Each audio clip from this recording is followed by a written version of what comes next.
என் அன்பு சகோதர சகோதரிகளே, ஆண்டவராகிய இயேசு கிறிஸ்துவின் நாமத்தில் அன்பின் வாழ்த்துக்கள். புதிய ஆண்டு பிறந்து மறுபடியும் 2வது நாளிலே மறுபடியும் உங்களை சந்திப்பதில் மிகுந்த மகிழ்ச்சி அடைகிறேன். அருமையான தேவனுடைய பிள்ளைகளே, கர்த்தர் உங்களை ஆசீர்வதிப்பாராக. சகரியா 4:7 மறுபடியும் நான் வாசிக்கிறேன். பெரிய பர்வதமே நீ எம்மாத்திரம் செருபாபேலுக்கு முன்பாக சமபூமி ஆவாய். பெரிய பர்வதமே நீ எம்மாத்திரம் செருபாபேலுக்கு முன்பாக நீ சமபூமி ஆவாய். பிரியமானவர்களே, பர்வதங்கள் அங்கே செருபாபேலை தடை செய்து கொண்டிருக்கிறது. செருபாபேல் தேவ திட்டத்தை நிறைவேற்றுவதற்கு தடையாக, சவாலாக இந்த பர்வதம் நின்று மிரட்டி கொண்டிருக்கிறது. எப்படி இவ்வளோ பெரிய டாஸ்கை நான் நிறைவேற்றுவேன், இவ்வளோ பெரிய பர்வதம் எனக்கு முன்னால் நிற்குதே அப்படின்னு பயப்பட வேண்டிய அவசியம் இல்லை. காரணம், ஆண்டவர் சொல்றாரு, பர்வதத்தை பார்த்து சொல்றாரு, நீ சமபூமி ஆவாய். ஆமேன். இன்னைக்கு உங்க வாழ்க்கையில் இருக்கிற பர்வதத்தை பார்த்து அவர் சொல்லுவார். அவர் சொல்ல ஆகும், அவர் கட்டளையிட நிற்கும். அவர் சொன்னா அதை மாற்றி யாரும் ஒன்றும் செய்ய முடியாது. அவர் ஒரு வார்த்தை சொன்னா போதும். கர்த்தருடைய பிள்ளைகளை, அதுக்கு தேவை.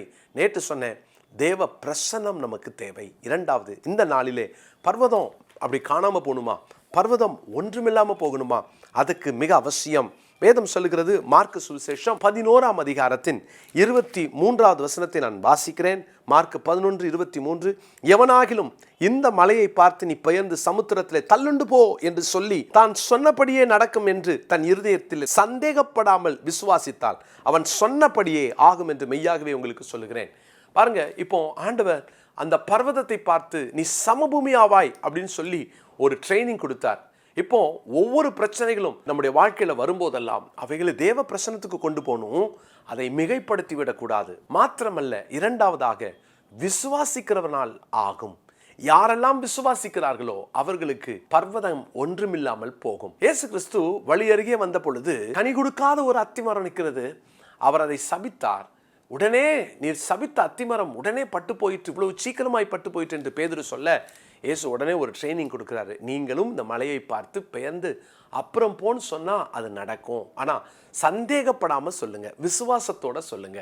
விசுவாசிக்கிறவனுக்கு ஆகும்னு சொல்றார். இன்னைக்கும் கர்த்தருடைய பிள்ளைகளே, பொதுவாக பிரச்சனைகளை கொண்டு வந்து ஆண்டவர்கிட்ட, எவ்வளோ பெரிய பிரச்சனை தெரியுமா, ஆண்டவரை எவ்வளோ போராடுறேன்னு தெரியுமா, உமக்கு என்ன ஆண்டவரே தெரியும் அப்படின்னு அவர்கிட்ட பிரச்சனையை பெருசாக காட்டுவோம்ல. ஆனால் இன்னைக்கு ஆண்டவர் சொல்லித்தராரு, நீ ஆண்டவர்கிட்ட உன் பிரச்சனையை பெருசுன்னு சொல்றதை விட பிரச்சனையின் இடத்துல என் ஆண்டவர் பெரியவர், நீ தள்ளுண்டு போ என்று கட்டளையிடுங்கள். பிரியமானவர்களே, நீங்கள் பர்வதங்களை பார்த்து பேசவும் கட்டளையிடவும் கற்றுக்கொள்ளுங்கள். நீங்கள் சந்தேகப்படாமல், அதாவது உங்கள் வாழ்க்கையில் வருகிற சவால்கள், உங்கள் வாழ்க்கையில் நிற்கிற பிரச்சனை, உங்கள் வாழ்க்கையோடு போராடுகிற, உங்களை மேற்கொண்டு நகர விடாமல் தடுத்து வைத்திருக்கிற சில இடங்கள் இருக்கு இல்லையா, அந்த இடத்துல இயேசுவின் நாமத்தில் அவைகளை கடிந்து கொண்டு அவைகளை அப்புறப்போ என்று சொல்லி நீங்கள் சொல்லி பாருங்கள். தேவன் அவர் சொல்றாரு, நீங்க சொன்னா அவன் சொன்னபடியே ஆகும் என்று மெய்யாகவே உங்களுக்கு சொல்றேன்றார். அவன் சொன்னபடியே ஆகும். ஆமேன். பிரியமானவர்களே, லூக்கா சுவிசேஷம் 8ஆம் அதிகாரத்துக்கு நம்முடைய வேதத்தை திருப்பிக் கொள்வோம். அங்கே ஒரு சம்பவம் நடக்கிறது. பாருங்க, 25ஆம் வசனத்துல அவர் அவர்களை நோக்கி, உங்கள் விசுவாசம் எங்கே என்றார். ஏன்னா படகிலே இயேசு இருக்கிறார். அவர் படகின் அடித்தட்டிலே உறங்கி கொண்டிருக்கிறார். இயேசு கிறிஸ்து இப்பொழுது அந்த காற்றையும் கடலையும் அதட்ட போகிறார். ஆனால் அவர் பாருங்க, சீஷர்களுடைய விசுவாசத்தை பரிசோதிக்கிறார். சீஷர்கள் வந்து எழுப்பி, ஐயரே நாங்கள் மாண்டு போகிறோமே அப்படின்னு சொல்லிட்டு அவரை எழுப்புறாங்க. உமக்கு கவலை இல்லையா அப்படின்னு சொல்கிறாங்க. அப்போ எவ்வளோ பெரிய ஒரு பயத்தோட இந்த காற்றையும் கடலையும் பார்த்து, இதுக்கு நாங்கள் சாவோம், இது எங்களை சாகடிச்சிரும் அப்படின்னு இயேசுவின் இடத்துல முறையிடுறாங்க. இயேசு பாருங்க, முதலாவது அவர் அந்த காற்றையும் கடலையும் அதட்டினார். அவர் அதட்டினார், அதோடு கூட பேசினார். இறையாதே, அமைதலாயிரு. அதோடு கூட அவர் பேசினார்.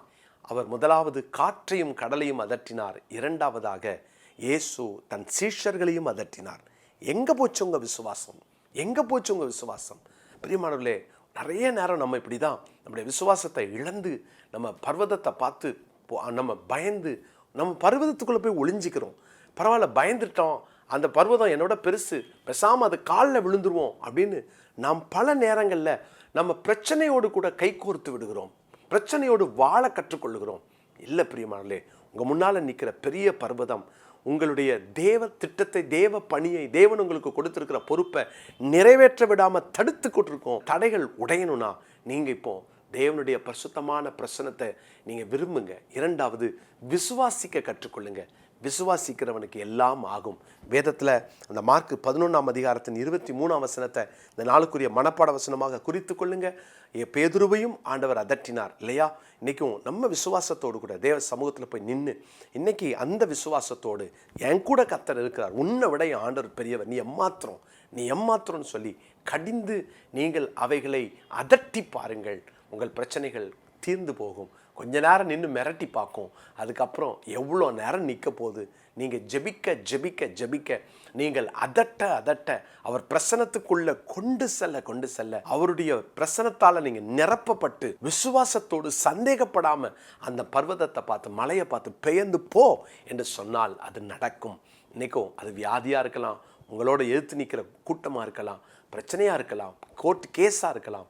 அவைகள் ஒன்றும் இல்லாமல் பொருள் ஆகும். கர்த்தர் உங்கள் வாழ்க்கையில் இந்த நாளிலே உங்களோடு கூட மோதி கொண்டிருக்கிற பெரிய பர்வதத்தை அதை சமபூமியாக கர்த்தர் மாற்றுவார். உங்களுக்காக ஜெபிக்கிறேன். கர்த்தர் உங்களை ஆசீர்வதிப்பார். பிரியமானவர்களே, தொடர்ந்து நீங்கள் விசுவாசத்திலே நடக்கவும், விசுவாசத்திலே ஓடவும், விசுவாசத்திலே காரியங்களை பெற்றுக்கொள்ளவும் செய்யவும் கற்றுக்கொள்ளுங்கள். ஜெபிப்போம். பரிசுத்தமுள்ள எங்கள் நல்ல தகப்பனே, இந்த நாளுக்காக நன்றி செலுத்துகிறோம். பெரிய பர்வதத்தை போல உங்கள் பிள்ளைங்க முன்னால் நிற்கிற எந்த பிரச்சனையும் அதட்டவும் அதை கடிந்து கொள்ளவும் உடைய பிள்ளைகளுக்கு கிருபை தாரும். பர்வதங்கள் ஆண்டவரே சமபூமியாக மாறும். அது உங்களுக்கு ஆண்டவரே அது கீழ்ப்படிந்தது போல எங்களுக்கும் கீழ்ப்படியும்னு கற்றுக் கொடுத்தீங்களே, உமக்கு நன்றி. நாங்கள் உடைய வார்த்தைக்கு செவி கொடுத்து அதை நாங்கள் பயிற்சியாக எடுத்துக்கொள்ள எங்களையும் நாங்கள் அர்ப்பணிக்கிறோம். விசுவாச குறைவுகளை மாற்றும். வேத வார்த்தைகளை படித்து விசுவாசத்தில் வளர, விசுவாசத்தை வளர்த்து கொள்ள, இன்னும் நாங்கள் விசுவாசத்தில் வேரூன்றி ஓங்கி வளர எங்களுக்கு கிருபை பாராட்டுங்க. தாழ்த்தி அர்ப்பணிக்கிறோம். உங்கள் நாமம் தொடர்ந்து மகிமைப்படட்டும். இயேசுவின் நாமத்தில் ஜெபிக்கிறோம் நல்ல பிதாவே, ஆமென்.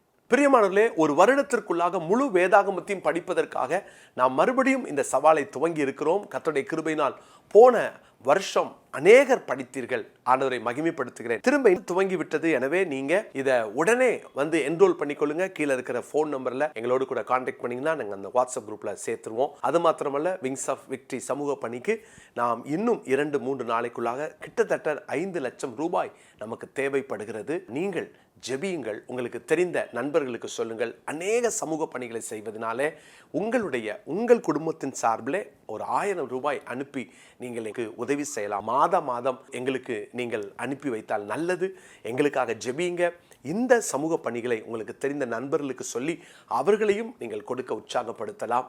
பிரியமானவர்களே, இந்த வருஷத்தில் இன்னும் பெரிய காரியத்தை செருபாபேலுக்கு முன்பாக கர்த்தர் வைத்திருக்கிறேன் என்று சொன்னது போல நம்முடைய ஊழியத்துக்கு முன்பாக வைத்திருக்கிறார். பெரிய பர்வதங்கள் ஒன்றுமில்லாமல் போகும். உங்களுக்காக தொடர்ந்து ஜெபிக்கிறேன். கர்த்தர் உங்களை ஆசீர்வதிப்பார்.